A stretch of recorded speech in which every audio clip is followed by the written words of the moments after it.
All righty. Well, definitely really excited for our kids that are entering the NFL draft and what Wednesday means for them. Obviously, a big day. Not getting the normal, typical combine atmosphere that we normally have in Indianapolis in February. These are important days, and obviously to be able to have all 32 teams here, be able to have the NFL Network here that's committed 2 hours of their time to cover our kids. Very appreciative to it. I'm very proud of the young men that are leaving our program and heading on to the NFL. I know they have extremely bright futures and can't say enough about them. Going to miss them, I know that, and looking forward to watching them play on Sundays. When it comes to spring football, the last 8 weeks have been really valuable for us. We've been in an 8-week strength and conditioning winter cycle that I can't tell you how impressed I have been with Coach Steiner and his strength and conditioning crew. I've also appreciated our players as well as our coaching staff for investment that they've made over these last 8 weeks, us being in week 8 right now. The level of toughness and discipline, accountability, and just using that time period to be able to get these bodies in physical football shape has been extremely advantageous, especially, when we got done playing December 19th, and really because of COVID and the protocols and quarantines, really got to start February 1st, thus pushing back spring ball a little bit. So after this 8-week cycle, we get to start next week. Spring ball coming up. It's going to be a very important time for us. We've got 14 newcomers that are on our team here this midterm, this spring. And I think it's going to be really important for our young players in their development. After an abbreviated 6-game season last year where you really didn't have the availability to have your normal 2 training camps as well as a full season, this is an important time for them. And so we're going to take 5 weeks. This will be a 5-week cycle. We'll practice every Tuesday, Thursday, and Saturday, starting March 29th and going all the way through April the 30th. We will have a spring showcase in the Coliseum April 17th. That will be a spring game format. We'll try to make it as similar to a game as we possibly can at that time, and then that'll be at 1 p.m. And will be covered by the Pac-12 network. With that, I'll take any questions.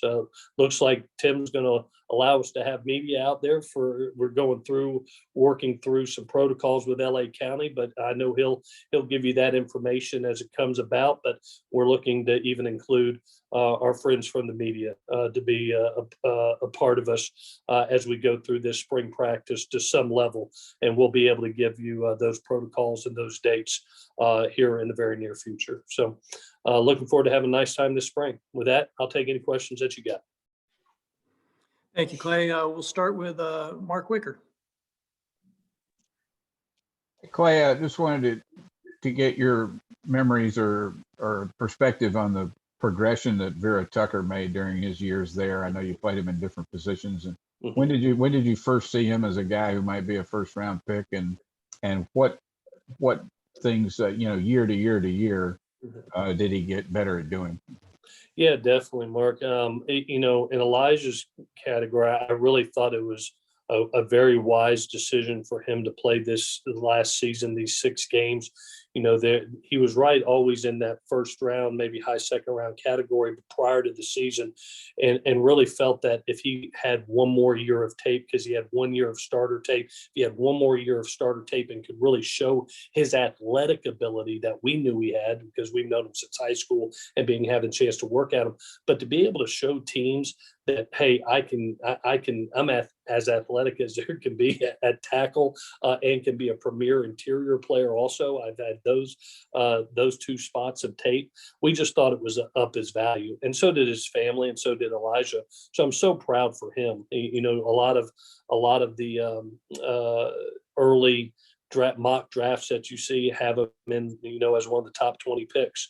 So his work ethic, his athleticism is just blue collar wiring. Just show up to everyday work and get better is evident on why teams like him, and there's so much interest to him. And he's really improved with each and every year. And I thought this past season was just a great example of what he can be at the next level. Really happy for him. Thank you. Okay, we'll next go to Edward, SI.com, and we have a lot of hands raised, so let's just limit ourselves to one question each time I call you. If you want a follow-up question, get back in the queue. Edward? Yeah. Hey, Coach. I just wanted to ask you a similar question to Mark there. What, as far as the development of Manny or Marlon goes, how has he gotten better? I know he was injured a lot his freshman year, but he really seemed to kind of hit the ground running. How has he developed in these last few years? Yeah, I have to credit Marlon for the discipline he's had and being proactive with his body and really developing his core. When he first came to us as a freshman, he had some core strength issues that he focused on primarily with his back, and really does it on a daily basis. And really, as his health improved as from a freshman to sophomore, we saw him coming on, and I think he benefited the most probably from T.O.'s system, as well as being with Coach Vic and having the opportunity to be under his tutelage. I mean, he thrived this year, and so happy for him because always had the ability, but really got healthy, got strong, was put in the right system for him, really bought into Coach Vic's coaching style, and really invested in himself. And now you look up, and not only did he have a great season last year, but really put himself in a great position to be on this NFL market and be looked at as a high draft pick. So I'm really proud for him. Okay, next, Pranav. Coach, four NFL general managers and two NFL head coaches were at today's pro day. So did you have any dialogue with them at any point today? No, the pro day is actually Wednesday, March 24th. It will be the pro day. Today was just a sampling of being able to go through some COVID testing coming onto campus on Wednesday, as well as a couple gentlemen going through the Wonderlic test. And so, but the primary pro day will be this Wednesday. But no, I did not visit with any general managers yet or head coaches. There'll be more here on Wednesday. Thanks, Coach. Thank you. Let's go to Ryan Young. Hey, Clay, just looking ahead to spring ball, one of the big storylines obviously is replacing Elijah at left tackle. Do you have any kind of early plan for what you're going to do there at this point? Yeah, we'll be looking at several candidates. What we do, Ryan, in recruiting, as you've seen over the last really 3 cycles, we really signed high school tackles and then put them in the best position to be able to function within the system and within our offense. So, even like we were talking about Elijah, if you remember what Elijah was in high school at Bishop O'Dowd, he was a left tackle, but so was Austin Jackson. And so was Andrew Voorhees, and so was Jalen McKenzie. They were all offensive tackles that were signed in that class. So yes, we have a lot of candidates. When you look at the candidates that played offensive tackle coming out of high school, Jalen is still in that mix. Jalen McKenzie, who's a veteran coming back, that we'll take a look at. But we also have some very young candidates that we're looking forward to seeing. Cortland Ford has had a dynamic spring over the last 8 weeks and shown his athleticism. We'll take a look at him. Jonah Meinheim, who also played left tackle in high school and started and helped play in a couple games last year, as well as Cortland. We're going to take a look at him. And then Casey Collier is really coming on, a 6'9", 317-pound athlete that really has developed a lot of core strength. We'll end up taking a look at him. But at the end of the day, it's about getting those primary first 5, as well as obviously protecting the quarterback's backside. But those are 4 names for you to be able to write down that we'll be taking a look at. Thank you. Jennifer. Hi, Coach. I cover the 49ers for NBC Sports Bay Area. What would an NFL team be getting in Elijah, and what would you say about his football IQ? I mean, what I mean is off the field. Yeah. Jennifer, I think that when you're talking about Elijah, we were, again, I'll go back to his wiring. He's one of those overachievers as far as just he believes in the studying the game, studying his opponent, being able to not only focus on his strength, but really focus on his areas of growth each and every offseason, and really improve each and every year. So and when you're looking at, I had the opportunity to coach Austin Jackson the year prior, who I think is a very similar prospect. That was a number 18 pick, I think, in that draft. And you look at the productiveness that Elijah had this past year, he was as productive as Austin in his final year here. And I thought both of them had what I would say about great work ethic, both on and off the field, as far as being students of the game, studying their opponent. Preparation was key for both of them. And obviously it's paying off for them. What you're going to get with Elijah is when he walks in the building, he's daylight till dark. I mean, he's a blue collar work ethic guy that has been given a just God-given talent. But you're getting the same consistency of discipline and work each and every day from the guy. He's been a joy to coach. I'm going to miss the heck out of him. Thank you. Mm-hmm. Ryan Karchi, you're up. Hey, Clay. It seems like there's been some questions in regards to Talanoa as it pertains to his fit and also kind of his injury history as he goes into the NFL. For one, what would you say to scouts maybe that had those concerns? And also, secondly, how different do you feel like this defense will look without Talanoa, because he played, seems like such a central role in kind of the defense's identity? Yeah, unfortunate to any athlete that has an injury during any point in time of their college career, but I always look at how did they return from that injury. So Talanoa has a shoulder injury that was fixed and fixed well, and made him very confident, not only returning, but returning at an All-American level. I don't know if you can replace a Talanoa. You're going to try. But when you're talking about that type of production that he gave our football team and how he changed games, I mean, I think of the UCLA game, us being down, and then all of a sudden he makes a play that kind of surges us ahead. I think of the separation that we were able to create in the Washington State game, and it was really that interception and that hurdle he made that just sparked everybody. He's one of those players that I just he's such a dynamic athlete. He can be a post safety. He can be a box safety. He can be a flat zone safety. He's shown his ability to rush the passer. He's shown himself in man coverage. He's one of those guys that whoever gets that guy is going to be very, very thankful because one, he puts team above self with a high level of talent. And he's the reason that teams win when you have that type of personality and that type of just mindset that he has. But I'm glad he's healthy. Obviously having a shoulder injury early in your career, getting it fixed and then coming back the way he did, I think that answers the questions.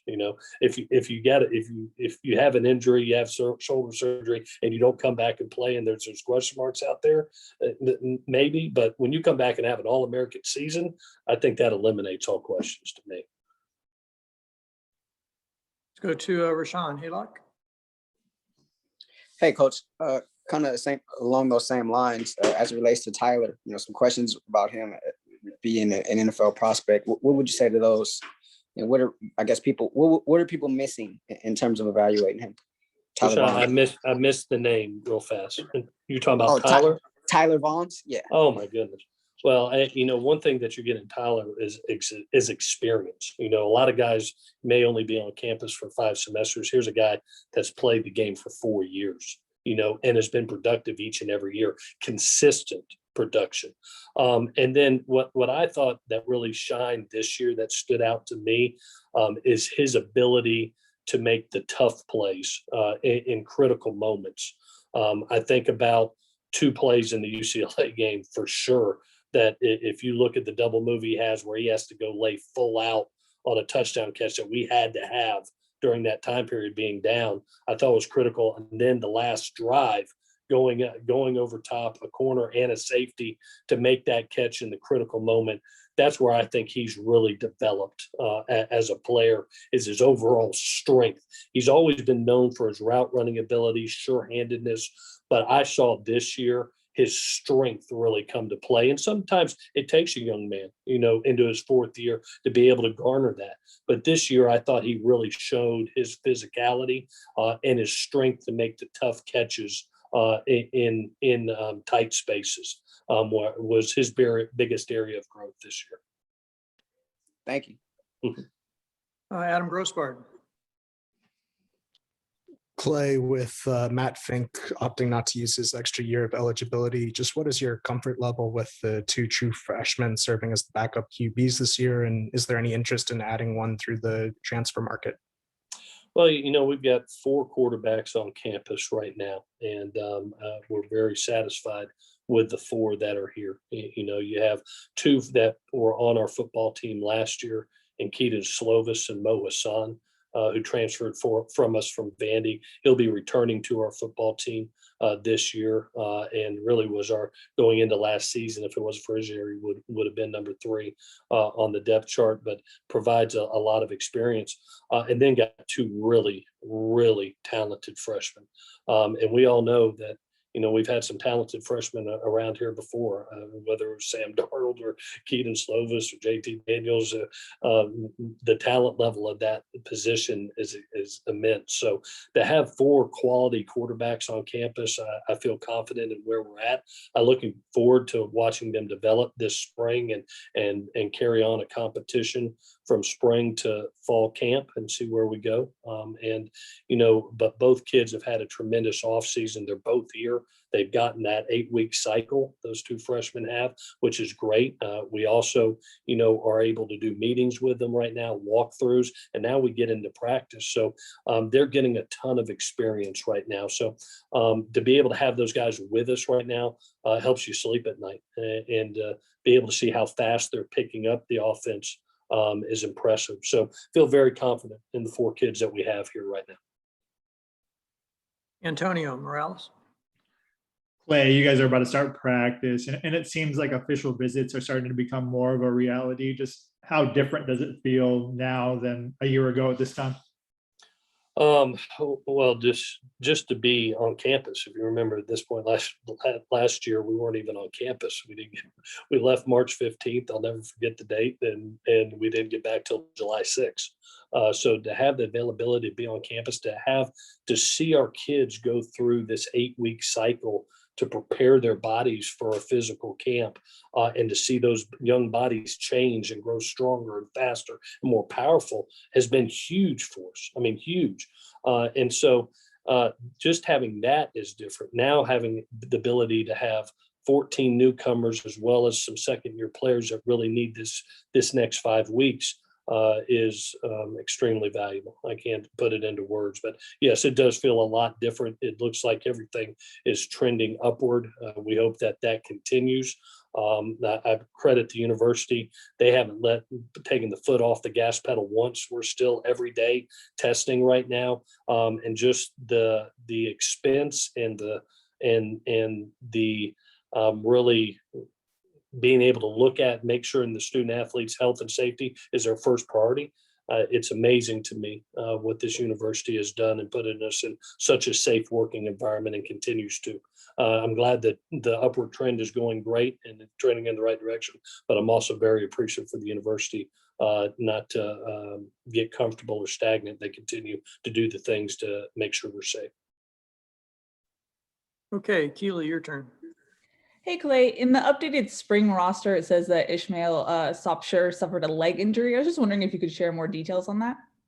Yeah, he had a compartment syndrome surgery, which is very similar to what Michael Pittman had at Indianapolis, and is recovering from that. And don't know how much we'll get him in spring, to be honest with you, but is just coming off that surgery. And hopefully will be back with us and be back going sometime later this spring, and obviously hopefully fully healthy, ready to go over the summer. Okay, Ryan Young. Another roster personnel question. Looking at the latest update online, and maybe it's not the final version, but EA is still on there. Is that door still open, or is there any update to his transfer portal situation? He's still in the transfer portal. Nothing has changed right there. He's currently in classes at the university doing classes, and that door is always open. Yes, sir. Okay, thanks. Ryan Karchi. Hey Clay, I know you mentioned Ishmael already, but any of the new transfers that have caught your eye, especially during this time ahead of spring? Yeah, I really felt all four had. I thought between Spencer Harris and the recruiting department, as well as our assistant coaches, I thought had a tremendous sense of urgency and some needs that we had to have going into next season that we addressed. And so I've been pleasantly pleased with all four. I thought Keontae Ingram has come in and done a very nice job in his off-season workouts. I look forward to watching him in spring practice. KD Nixon is a ball of energy that you just smile every time you see him walk on the field. He brings so much energy to workouts, and looking forward to watching him practice. Xavier Alford, I think, is going to be a really good young player to watch. I love his sense of urgency and his maturity for a young person, just having only 1 year in college. For him, the maturity level that he has been really great, and just have not gotten to see Ish as much, but I love the attitude that he brought in early, and he is a mountain of a man. So I can't wait to get that additional big body in that interior front, but have been really pleased by all four's work ethic, their character, how they have gelled with our football team. And now we get to go watch them play. And obviously, based on the production that they've had at their other universities, it's going to be exciting to watch. And just a quick roster question. What's Munir McLean's status with the team right now? Still on our roster, still attending classes, and still in the same status.